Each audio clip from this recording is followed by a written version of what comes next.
이재명 후보가 당선된다면 한국 사회는 그 오랜 세월 동안의 분열과 갈등이 좀 치유가 되면서 통합과 화합의 분위기로 나아가지 않겠나, 저는 그런 생각을 하고 있습니다. 윤석열 후보가 당선되면 당연히 정치 보복, 그다음 공포 정치, 그리고 그로 인한 한국 사회의 분열과 갈등 굉장히 심각해지겠죠.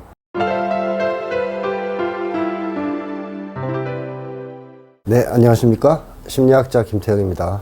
우선 지금 대선 후보의 어떤 그런 지지율, 그 다음에 그 당선 예측률이 박빙입니다. 초박빙인데요. 예전 그 대선 경선 때 이렇게까지 박빙이었던 적은 없었던 것 같은데 어떻게 보세요? 그렇죠. 예전에도 박빙인 승부가 좀 있었습니다만 이번처럼 계속 엎치락뒤치락 하면서 박빙 승부를 하는 경우는 처음인 것 같습니다. 뭐 거기에는 여러 가지 이유가 있겠죠. 다들 아시다시피 윤석열 후보라는 사실 역대급의 후보가 등장했는데도 불구하고 진보 개혁 세력이 이렇게 고전을 한다. 이것은 이제 그간 민주당 정부의 개혁이 상당히 이제 실패했다. 그리고 그 결과 민심이 이반됐다. 그래서 그거를 이재명 후보가 역전시켜서 한 방에 무너뜨리기에는 상당히 어려운 국면이 전개되고 있다, 이렇게 이제 생각이 되는데요. 뭐 지금 상황 봐서는 아슬아슬 이기지 않을까 싶긴 합니다. 우선 그 이재명, 윤석열 후보에 대해서 좀 알아보기 전에 그 10년 동안 그 진보 세력과 보수 세력이 번갈아가면서 대통령이 됐잖아요. 그래서 그 노무현 대통령과 이명박근혜 정권 때 한국 사회에 어떤 영향을 미쳤는지에 대해서 알아보면 좋을 것 같습니다. 그 소장님께서는 그 노무현 대통령이 당선됐을 때 한국 사회에 미친 영향을 어떻게 보시나요? 일단 노무현 전 대통령 얘기를 하면요, 젊은 사람들이 그런 얘기를 합니다. 그때 가졌던 희망, 꿈, 야 이제 드디어 우리 한국 사회도 바뀌겠구나, 뭐 이런 얘기를 많이 해요. 젊은 친구들이 그때 투표한 얘기도 막 열정적으로 하고. 근데 물론 이제 그 중에서 상당수는 지금 이제 실망 속에서 뭐 민주당 싫다 이런 사람들이 좀 있지만, 그래도 그 당시에는 희망이었죠. 희망. 아, 세상이 바뀔 수 있겠구나. 저런 사람도 대통령으로 탄생되는구나, 우리나라에서.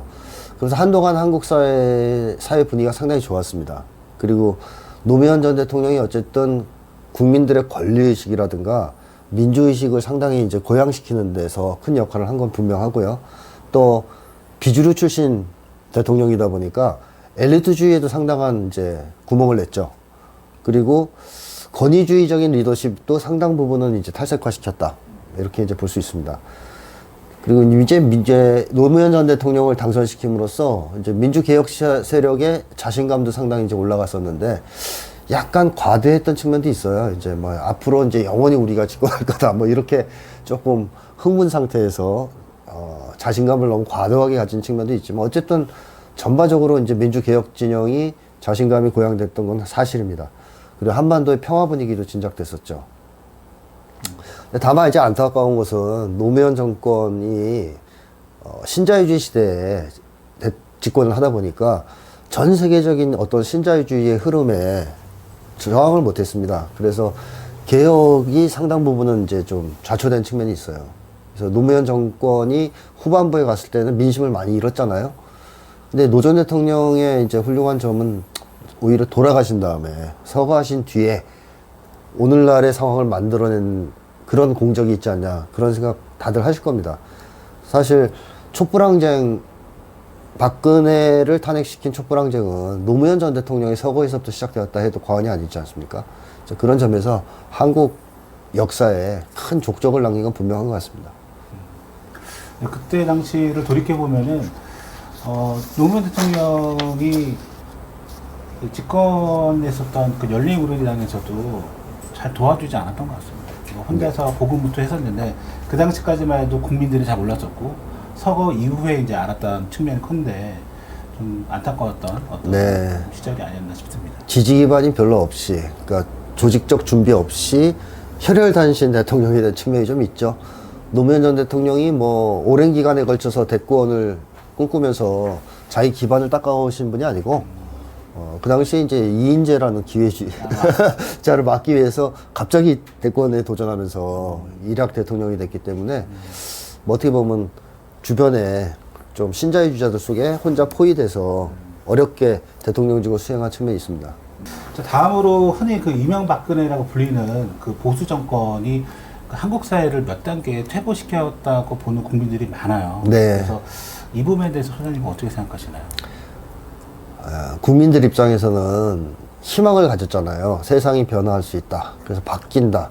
그럼 우리도 더 행복해지고 더 나은 삶을 살게 될 것이다. 이런 희망이 있는데 그 희망이 깨진다. 만약에 뭐 비정규직이 늘어나고 불평등이 심화되고 생존 위기는 더 커지고 그러면 다들 이제 희망을 버리기 시작할 거 아닙니까? 아이 뭐 소용없네. 노무현을 뽑아도 바뀌는 게 없네. 그러면 사람들은 심리적으로 결국 자기 이익을 찾게 돼 있어요. 즉 각자 도생을 꿈꾸게 된다는 거죠. 뭐 다 소용없어. 정치고 뭐고 그냥 돈이나 벌어서 이 끔찍한 상황을 좀 탈출했으면 좋겠다. 이런 심리가 팽배해지게 되는데 여기에 이제 이명박이 불을 딱 질렀죠. 부자 만들어주겠다. 이렇게 하면서 사람들한테 돈에 대한 욕망을 부추기면서 사람들을 끌어들였는데 어떻게 보면 이명박의 최고 나쁜 점은 그 대중들의 그런 어떤 돈에 대한 욕망, 사실 건전하다고는 볼 수 없는 욕망을 극대화시켰다. 한국 사회에. 그리고 돈을 벌기 위해서는 무슨 짓을 해도 괜찮다. 이명박 후보가 그 당시에 정가 14범인가 그랬을 거예요. 네, 맞아요.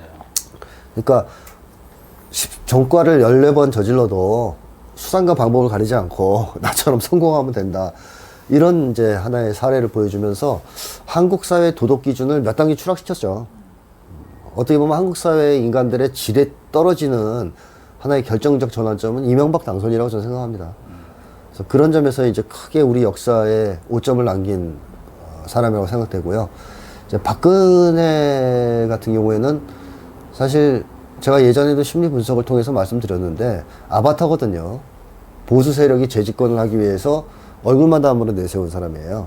그러니까 대통령의 자질이 없는 사람이라는 건데 이제 그런 사람이 대통령이 됐으니까 역사도 후퇴하고 민주주의도 후퇴하고 또 박근혜의 국정 수행 이런 걸 보는 국민들은 그야말로 우라가 치밀죠. 자괴감도 느끼고 야 저런 사람을 대통령을 뽑아놨어?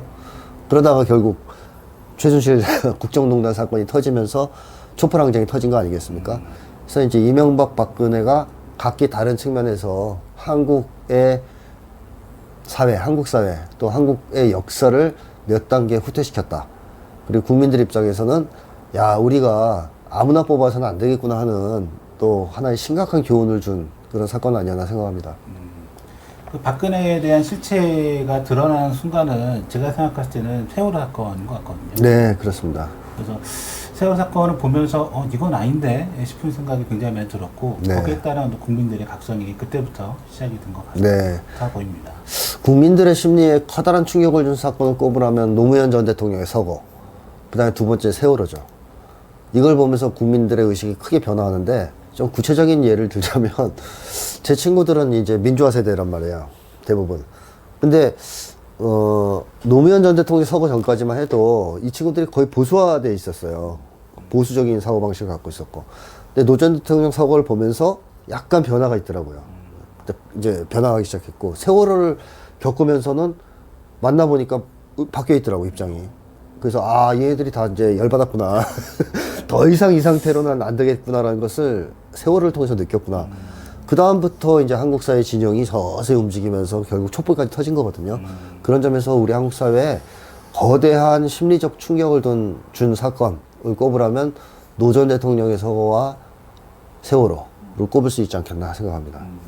이렇게 지금까지 그 10년 동안 그 진보, 그 보수 진영의 대통령을 대한 그 한국 사회의 영향을 이제 소장님 말씀을 듣고 보니까 얼마 남지 않은 대선에서 대통령을 정말 잘 뽑아야겠다는 생각이 정말 강하게 들고 있거든요. 지금 많은 그 이재명 후보 지지자들은 윤석열 후보가 당선이 되면은 굉장히 불이익을 받을 거라고 생각을 하고 있고, 거꾸로 윤석열 후보 지지자들은 이재명 후보가 당선되면은 굉장히 불이익을 받을 거라고 좀 예측을 하고 있어요. 네. 지금 이재명 후보 또는 윤석열 후보가 대통령이 된다면은 한국 사회에 끼칠 변화에 대해서 어떻게 예측하시나요? 윤석열 후보는 아시는 분들은 다 알고 계시겠지만 정치 보복을 공언하지 않았습니까? 자기가 집권하면 정치 보복을 하겠다라고 공언한 후보입니다. 그리고 심리 분석 제가 여러 군데에서 한 거 아시는 분들은 아시겠지만 정치 보복을 할 만한 심리를 가지고 있는 후보예요. 따라서 윤석열 후보가 당선되면 당연히 정치 보복, 그냥 공포 정치, 그리고 그로 인한 한국 사회의 분열과 갈등 굉장히 심각해지겠죠. 근데 이재명 후보의 경우에는 정치 보복에 그다지 관심이 있는 사람도 아니고 정치 보복을 계속 반대해 왔지 않습니까? 게다가 한국 사회의 분열과 갈등은 사실 불평등에서 비롯된 겁니다. 그 모든 근원을 들여다보면 불평등이 있거든요. 분열과 갈등에는. 근데 이재명 후보가 당선돼서 만약에 개혁을 제대로 추진한다면 당연히 불평등 수준이 완화될 것이고 한국 사회의 분열과 갈등도 상당히 좋아지겠죠. 따라서 이재명 후보가 당선된다면 한국 사회는 그 오랜 세월 동안의 분열과 갈등이 좀 치유가 되면서 통합과 화합의 분위기로 나아가지 않겠나, 저는 그런 생각을 하고 있습니다. 네, 끝으로 그 시청자분들에게 대선 이후 가져야 할 마음가짐이 있다면은 어떤 게 있을까요? 뭐 다들 경험해 보셨겠지만 대통령 한 명 바꾼다고 해서 세상이 바뀌지 않습니다. 또 개혁이 성공하지도 못합니다. 노무현 전 대통령 사례가 이제 그걸 잘 보여줬죠. 그래서 노 전 대통령이 돌아가시면서 그 얘기를 하셨거든요. 깨어있는 시민의 조직된 힘이 필요하다. 그러니까 깨어있는 시민이 필요하다는 건 다 알고 있고 뭐 제로된 여지가 없는데 왜 조직된 힘이라 그랬을까요? 흩어져 있으면 소용없다는 얘기입니다. 흩어져 있으면. 그러니까 조직된 힘이라는 것은 저는 좀 구체적으로 상설적인 조직화라고 생각합니다. 그러니까 대통령 선거가 끝나면 야 이제 우리 마음에 드는 대통령 뽑았다. 집에 가서 이제 밥 먹고 쉬자. 이렇게 하면 제가 볼 때 개혁이 제대로 추진될 수 없고 또 설사 이재명 후보가 당선된다 하더라도 과감하게 개혁을 추진할 수 없을 겁니다. 국민들이 깨어있고 그냥 깨어있는 것에 그치는 게 아니라 조직 속에 묶여 있어야 됩니다. 계속. 저는 그래서 국민들이 정치에 참여할 수 있는 조직들이 많이 만들어지고 대선 조직 같은 거 이제 좋은 거죠. 이재명 후보를 당선시키기 위한 대선 조직 같은 거. 그 조직을 상설적인 정치 조직으로 만들고 시민들이 참여하는 그걸 통해서 정치에 계속 참여해야 됩니다. 그러니까 국민들이 뒷받침을 해줘야 된다는 것이죠. 또 이재명 후보가 반개혁 세력에 포위돼서 섬에 홀로 남아있는 그런 신세가 되게 하면 안 되지 않겠습니까? 그래서 국민들이 뒷받침을 해줄 생각을 해야 된다, 이번에는. 그런 말씀을 드리고 싶고, 한 가지 이제 좋은 점은 이재명 후보는 공익 추구형 정치인이기 때문에 적어도 국민을 배신하지는 않거든요. 그래서 국민들이 요구하고 하자 하면 그걸 안 할 사람은 아닙니다. 그런 얘기가 들려오면 열심히 뛸 겁니다.